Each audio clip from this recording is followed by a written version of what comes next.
जय श्री राम प्रिय साथियों, मैं पंकज कलखुड़िया स्वागत करता हूं आप सभी ज्योतिष प्रेमियों का आप सभी के ज्योतिषी कार्यक्रम में।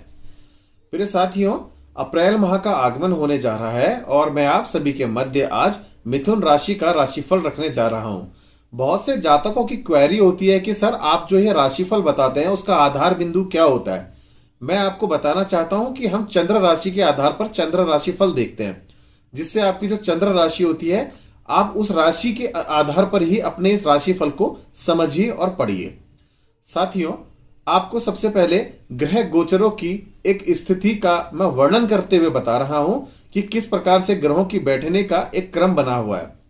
मिथुन लगन की कुंडली में लग्न में इस समय मंगलदेव विराजमान है, द्वितीय भाव में चंद्रदेव विराजमान है, पंचम भाव में केतुदेव विराजमान है, साथ ही में नवम भाव में शनिदेव विराजमान है, दसम भाव में सूर्य देव एवं बृहस्पति देव विराजमान है, जिसमें बृहस्पति देव जो है वह वक्र अवस्था में है।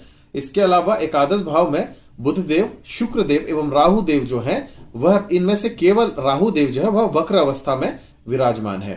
मेरे साथियों, इनका जो ग्रह गोचरीय इस समय पर एक विचरण चलेगा वह किस प्रकार से होगा उसके बारे में मैं बता देना चाहता हूं।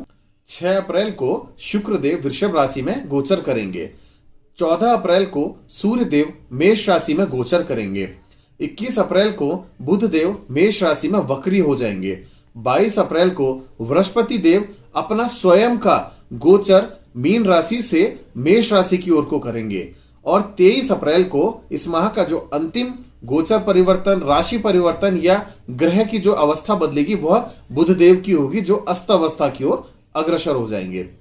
मेरे साथियों, सबसे पहले शुरुआत करते हैं स्वास्थ्य के साथ, क्योंकि हर किसी व्यक्ति का स्वास्थ्य उसके लिए परम उच्च चीज होती है, उसके खुद के चीजों को समझने के लिए कि मेरा इस माह अगर स्वास्थ्य अच्छा रहेगा तो शायद मैं अपनी अधिक एनर्जी के साथ कोई भी वर्क कर पाऊंगा। साथियों, स्वास्थ्य भाव के जो स्वामी है वह है बुध देव। इस समय उनका जो गोचर है शुक्र देव और राहु देव के साथ एकादश भाव में है और लग्न में मंगल देव विराजमान है। देखिए साथियों, मंगल देव की जो पोजीशन है इस माह पर्यंत भर आपके लग्न में ही यह विराजमान रहेंगे, अर्थात लग्न में मंगल देव का होना ब्लड प्रेशर को बढ़ाने में मदद करता है और साथ ही में आपके गुस्से को भी बढ़ाने में मदद करता है। और जिनको अगर ब्लड से रिलेटेड कोई इन्फेक्शन होते हैं तो जिस प्रकार से आप देखते होंगे कि लाल रंग के चकते बन जाना, लाल रंग के दाग बनना, ये सारी चीज और लाल रंग के जो फोड़े हो जाते हैं, यह सब इसी अवस्था में मिथुन राशि के जातकों के साथ देखने को अवश्य ही मिल जाते हैं। इसके अलावा साथियों, मैं यह बताना चाहता हूं कि बुध देव शुक्र देव एवं राहु देव के साथ विद्यमान है तो न्यूरो से रिलेटेड प्रॉब्लम यानी कि नसों से संबंधित कोई परेशानी इस समय आपको देखने को मिल सकती है, जैसे पांव की कभी नस चढ़ जाना या शरीर के अंदर पर को कहीं पर को भी मसल पेन महसूस करेंगे, मगर वह नसों के दबाव के कारण, नसों के खिंचाव के कारण किसी न किसी प्रकार से प्रॉब्लम उत्पन्न करता हुआ जरूर महसूस कराएगा आपको। साथियों, इसके अलावा मैं बता देना चाहता हूं कि पेट का सिस्टम जो है वह भी आपको काफी परेशान करेगा। हो सकता है एसिडिटी या अपच भोजन की जो एक अवस्था बनेगी वो आपको परेशान कर सकती है। साथियों, अब स्वास्थ्य भाव से अगर थोड़ा सा हम आगे की ओर बढ़े तो आपके हम वाणी भाव और साथ ही में धन भाव के बारे में चर्चा करते हैं। जो आपकी एक्टिव इनकम होती है वह इस बार किस प्रकार से कार्य करेगी। इस भाव के जो स्वामी होते हैं वह चंद्रदेव हैं और वह द्वितीय भाव में ही विराजमान है। मैं बताना चाहता हूं कि आपकी जो इस समय पर को इनकम रहेगी वह बिल्कुल ही एक लिक्विड की तरह, जैसे कि जल जो होता है एक जगह स्थिर नहीं रहता, इस प्रकार से आपकी इनकम भी इस समय पर स्थिर नहीं रहेगी और वह आपके खर्चे काफी करवाएगी। साथ ही में आप अन्य लोगों को सलाह बहुत ज्यादा देंगे। इस समय पर अपनी सलाह में नियंत्रण रखें। 14 अप्रैल के बाद आप सलाह देने के काम में नियंत्रण रखना प्रारंभ कर पाएंगे। साथियों, इसके अलावा भी मैं आपको बता देना चाहता हूं कि जो आपकी एक्टिव इनकम है, इसके अलावा आप पैसिव इनकम के लिए क्या कर सकते हैं। पैसिव इनकम के लिए मैं आपको बताना चाहता हूं, आप कहीं प्रॉपर्टी में निवेश करने के बारे में सोच सकते हैं, क्योंकि चतुर्थ भाव के स्वामी आपको सपोर्ट कर रहे हैं कहीं ना कहीं प्रॉपर्टी में निवेश करने में और उसका लाभ दिला रहे हैं। साथियों, चर्चा करते हैं पारिवारिक जीवन के बारे में।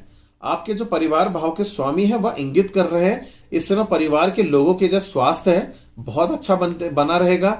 मन के अंदर एक अशांति जरूर बन सकती है, वो आपके घर के अंदर पितृदोष के कारण, कभी आपके घर में किसी बहन या बुआ की असमय मृत्यु जो हुई होती है, वह इस समय पर, ऐसे समय पर जो अभी ग्रहों की एक विशेष व्यवस्था का क्रम बना हुआ है, इस प्रकार से आपको अभी परेशान आपके परिवार के अंदर अकारण से एक अशांति का माहौल बनवा सकती है। मगर अगर स्वास्थ्य के हिसाब से देखें, सारी चीजें ठीक रहेगी।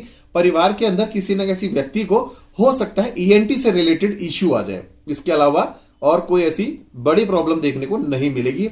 जो लोग प्रॉपर्टी खरीदना चाहते हैं या बेचना चाहते हैं, उनके लिए बड़ा ही सुंदर समय बना हुआ है।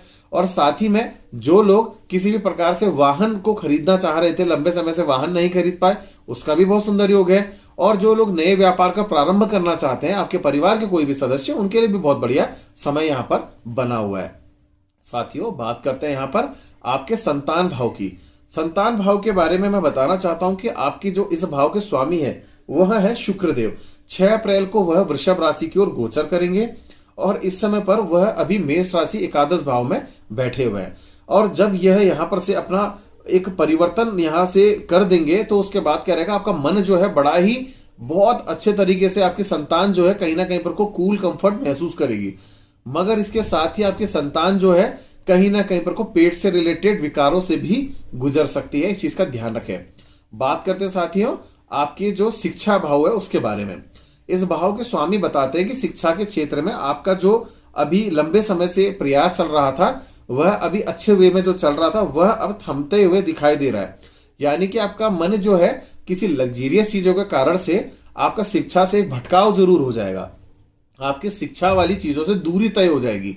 इसी के अलावा साथ में मैं आपको एक बात और बता देना चाहता हूं साथियों कि कभी भी शॉर्टकट के चक्कर में ना पड़े, क्योंकि शॉर्टकट के चक्कर में आपकी शिक्षा को आप कहीं ना कहीं चुनौती जरूर देंगे कि शॉर्टकट शिक्षा से बड़ा है, परंतु शिक्षा आपको सिखा देगी कि शिक्षा की जो चुनौती है वह शॉर्टकट से कहीं अधिक बड़ी है।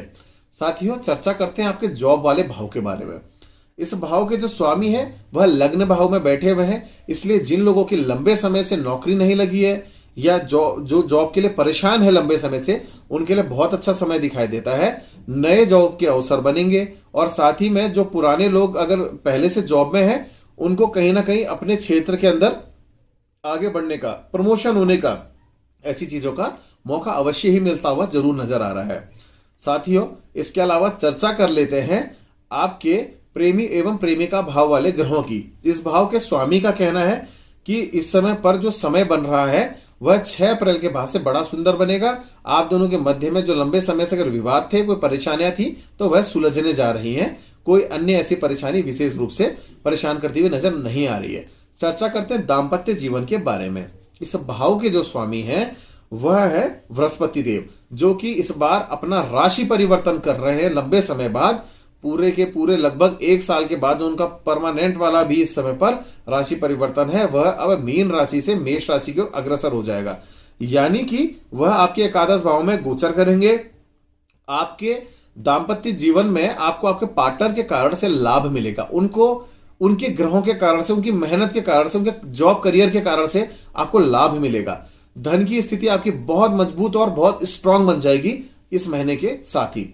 साथियों, एक बात और बताना चाहता हूं, एक चिड़चिड़ापन और एक आर्ग्यूमेंटल इस प्रकार से बना रहेगा कि मुंहफट वाला नेचर, एक दूसरे को कुछ भी कह देने वाला, उस चीज से बचने की आवश्यकता यहां पर बने रहेगी।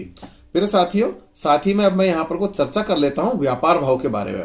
इस भाव के जो स्वामी है वह अपने स्वराशि में ही बैठे हुए हैं और 22 अप्रैल के बाद अपना राशि परिवर्तन करेंगे। इट मींस अभी तक वो व्यापार के उसमें 10वें भाव में तो बैठे थे गुरुदेव, पर जब अपना राशि परिवर्तन करके एकादश भाव में जाएंगे तो आपको व्यापार में बहुत अच्छा लाभ भी वो देके जाएंगे। मिथुन राशि के जातकों के लिए कोई ऐसी परेशानी नहीं आएगी। एक विशेष उपाय इस माह के लिए आपके मिथुन राशि के जातकों के लिए देने जा रहा हूं। नारायण लक्ष्मी स्वरूप मूर्ति की या फिर इस भगवान के आपके घर में भले कैलेंडर हो, पोस्टर हो, नहीं है तो एक फोटो डाउनलोड कर लीजिए आप अपने फोन में। नारायण और लक्ष्मी स्वरूप जो मूर्ति होगी इसकी आपने पूजा करनी है। इस स्वरूप की पूजा जरूर करें और इनके जो बीज मंत्र है इनका रोजाना पाठ करें। आपके जीवन में जितनी भी परेशानी आ रही है वह दूर हो जाएगी। आज के वीडियो में बस इतना ही। बहुत जल्द मिथुन राशि के जातकों से अन्य वीडियोस में मुलाकात होगी। धन्यवाद एवं जय श्री राम।